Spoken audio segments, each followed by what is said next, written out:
It's April 1st, 2008, April Fool's Day. I mean, I got an email a while back, and now I've seen a video on YouTube that compares, or that calls April Fool's Day the National Holiday of Atheists. I guess it's observed in the U.S. The U.S. National Holiday of Atheists, you know, in the Bible, Psalm 14, Psalm 53, a fool hath said in his heart, and then the Fool's Day. How many people see that as clever to put that together, you know, funny? How many people are laughing?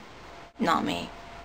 But then, what if somebody started a YouTube art competition or a YouTube contest asking people to submit the most foolish thing that they've ever seen an atheist do relevant to their atheism? How many atheists do you think would look at that contest and say, clever, it's just a bit of harmless fun? You have to admit it's kind of funny from their point of view.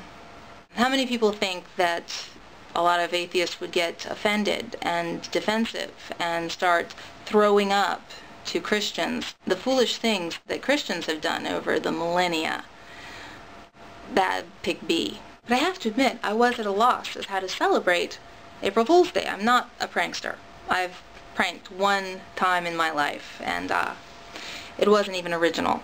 It went off pretty well, though. I read it in a book, and I had help. So the prankies fell for it. It went off pretty well.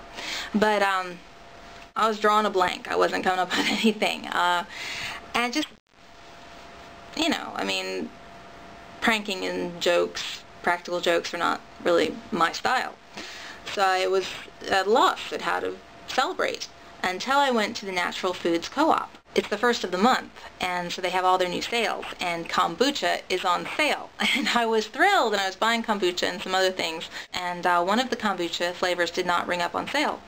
So I'm walking back with the salesperson to show them the sign to see that it is on sale. And I glance over, and there's this by the African Wild Honey. Now, it's a little origami giraffe.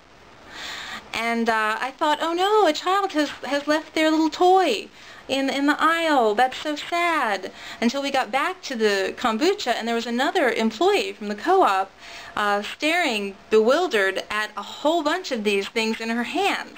We ought to put them around the back where they were. You should. This is the coolest April Fool's joke that I've seen. It's not really a joke, but they had like the giraffe in the African Wild Honey, yeah, and the rat in the cheese section. And this was in the chocolate. And that was in the chocolate. Isn't that cool? Yes, that is so cool. Somebody had put them all through the store.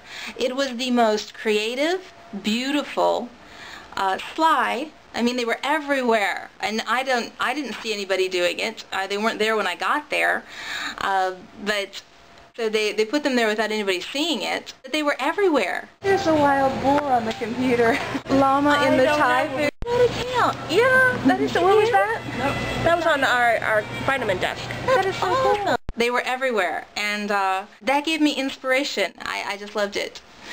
So I would like you, in comments or video responses, to tell me your favorite prank, either that was harmless, I mean, didn't cause any harm to anybody's life, limb, their person, or their property. But I would love to hear your favorite April Fool's Day pranks.